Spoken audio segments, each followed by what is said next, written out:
Assalamualaikum warahmatullahi wabarakatuh. Selamat siang ya, atau selamat sore ya buat teman-teman semuanya. Khususnya yang selalu menantikan video terbaru, updatean terbaru dari channel Solusi Hutan. Terima kasih ya buat teman-teman semuanya yang selalu mensupport, selalu mendukung channel Solusi Hutang, atau Anda yang menantikan selalu channel Solusi Hutang ini updatean video terbarunya atau pembahasan terbaru hampir setiap hari ya. Tidak terputus-putusnya, spesial buat Anda semuanya. Apalagi sebentar lagi kita juga menjelang bulan suci Ramadan ya, mungkin tidak beberapa hari lagi. Jadi saya berharap dari teman-teman semuanya itu lebih tenangkan lagi hatinya, lebih tenangkan lagi pikirannya, jangan sampai stres yang terlalu berlebihan. Jangan sampai panik yang terlalu berlebihan, karena itu juga nggak baik buat Anda. Biar ibadah Anda lebih kusuk ya, biar menjalankan puasanya lebih semangat tanpa ada tekanan, tanpa ada beban, baik itu segi batinnya ataupun segi lahirnya dari masalah-masalah hutang online yang Anda hadapi saat ini gitu ya. Oke, jadi ini tentang kelanjutan video saya yang kemarin. Ini kelanjutan video saya yang kemarin ya, tentang yang saya bilangin semua pinjol yang ada di Indonesia itu ilegal gitu ya. Tapi ada satu hal yang agak ganjil menurut saya ya. Ganjilnya itu bukan sesuatu ini langka tidak, tapi ada satu pernyataan yang menurut asumsi saya ini ada timbal baliknya gitu loh. Ya, jadi ada kebalikan yang harusnya saya bahas juga ini. Mudah-mudahan ada beberapa instansi yang bersangkutan yang juga menengok hal ini gitu loh ya. Tentang di 7 ciri-ciri pinjol ilegal yang kemarin itu. Jadi saya ada agak gagal fokus di poin nomor 5 gitu ya. Di poin nomor 5 Anda boleh lihat di sini. Pengaduan tak tertangani ya. Fintech lending ilegal tidak memiliki layanan pengaduan. OJK AFPI tidak menangani pengaduan konsumen fintech lending ilegal. Namun pengaduan dapat dilakukan ke polisi ataupun Satgas Waspada Investasi. Ya. Pengaduan tak tertangani atau pengaduan ini memang sengaja tidak ditangani sama sekali. Ya. Dan ini yang mau kita bahas hari ini gitu ya. Tapi sebelum saya lanjutkan untuk membahas videonya, buat teman-teman semuanya yang belum support channel ini, silahkan disupport dulu. Semoga channel ini bisa berkembang lagi dan pastinya bisa memberikan solusi, motivasi, semangat buat Anda semua.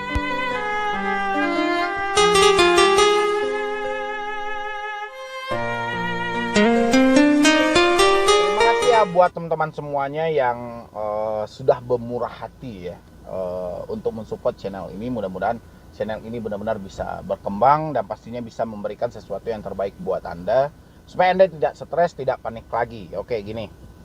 Ini saya kemarin kan baru siap update video ya, yang saya bilangin semua pinjol yang ada di Indonesia itu ilegal gitu ya.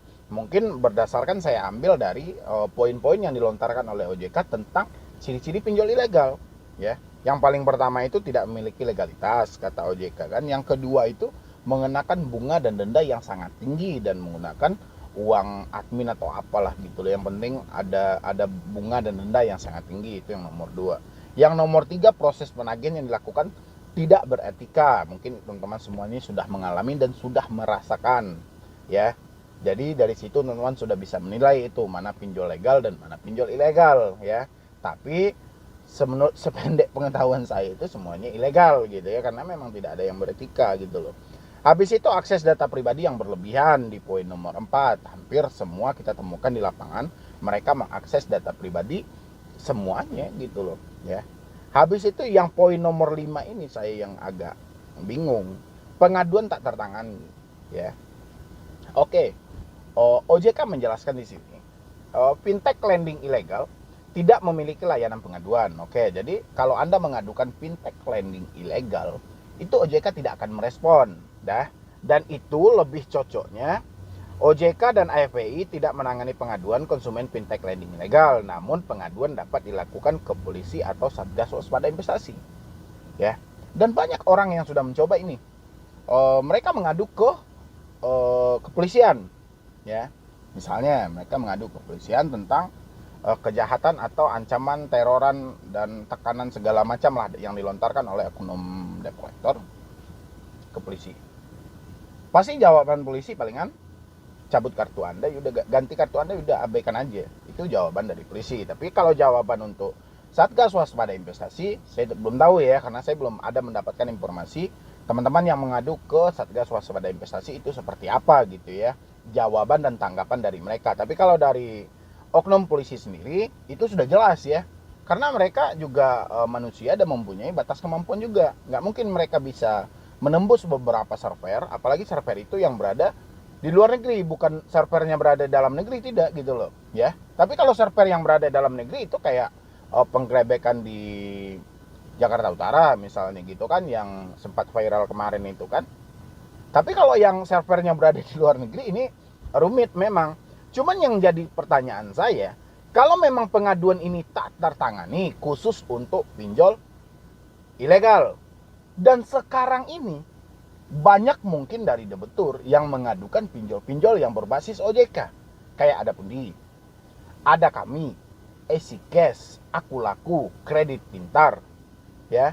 Habis itu lagi Kredivo, Uku, Julo, dan banyak lagi hal lainnya yang sudah mengantongi izin atau mendaftar di Otoritas Jasa Keuangan.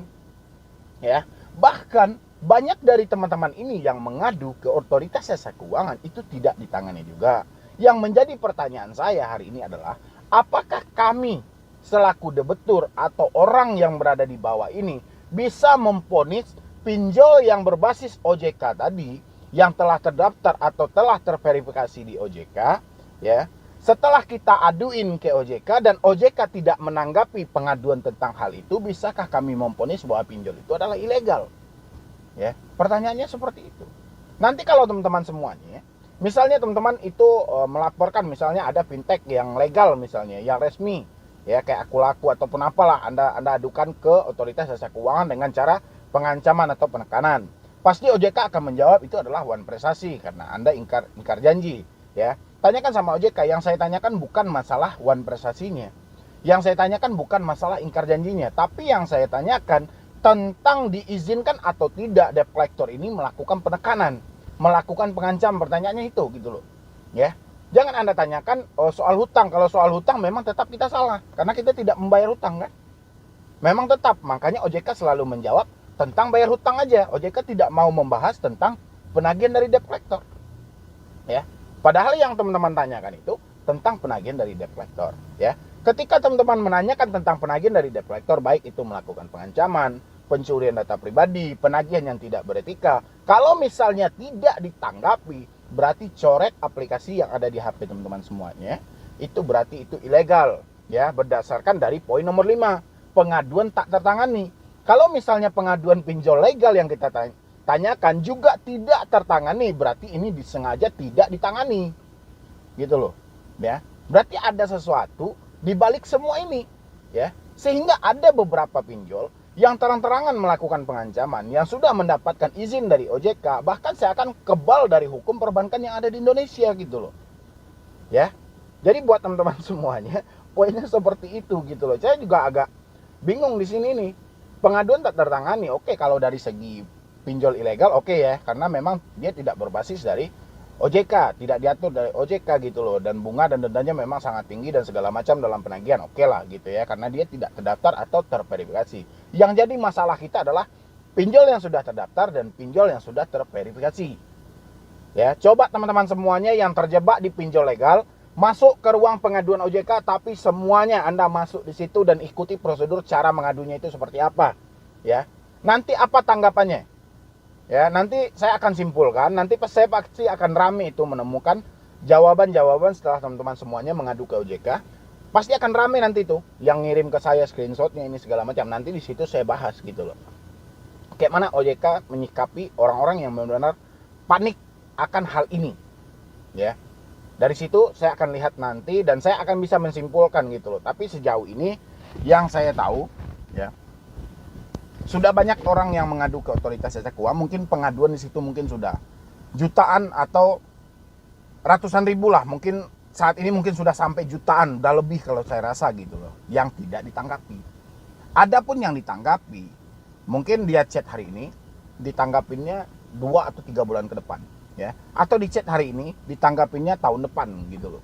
Jadi tidak selalu on time. Jadi saya akan ruang pengaduan atau ruang yang ada dibikin oleh OJK untuk pengaduan tentang perbankan itu hanyalah sebuah formalitas saja, ya, untuk melengkapi mungkin suatu berdirinya lembaga atau organisasi atau apalah gitu loh. Itu pelengkap aja di dalam itu. Tapi kita coba untuk kedepannya, mudah-mudahan ini ada solusi yang terbaik dari OJK bagaimana tentang penagihan debt collector yang tidak beretika ini, ya. Kita bukan masalah kalau soal hutang, kita memang salah itu, kita tidak bayar kan. Oke, kita wan prestasi, ingkar dari janji. Oke, cara penagihan yang tidak beretika, apakah ini dilegalkan atau berdasarkan undang-undang atau POJK berapa ini dilegalkan tentang ini? Itulah yang mau dipertanyakan, ya. Kalau soal hutang, kami sedang berusaha, sampaikan seperti itu. Kalau soal bayar hutang, kami sedang berusaha. Yang namanya kami manusia tidak selalu tepat waktu. Kami sudah berusaha, terkadang rezeki dari Tuhan yang telat datangnya gitu loh, ya. Jadi buat teman-teman semuanya, intinya seperti tadi, yang penting coba dulu, ya. Kalau memang tidak juga ada opsinya, ya seperti yang saya bilangin, jalan satu-satunya untuk menumbangkan pinjol adalah kita offline kan. Kita tantang semuanya untuk datang ke rumah, baik debt collector, pinjol, lawyer, ataupun apa yang dilontarkan nanti oleh pinjaman online. Yaudah, kita berhadapan di rumah, nanti kita berdiskusi dan kita musyawarahkan bagaimana ke depannya yang paling bagus. Yang penting Anda tidak perlu takut, tidak perlu panik, tidak ada yang perlu Anda streskan. Kita jalani semuanya, insya Allah badai pasti berlalu, ya. Jadi mungkin dari saya cuman itu dulu, terlebih dan terkurangnya saya mohon maaf.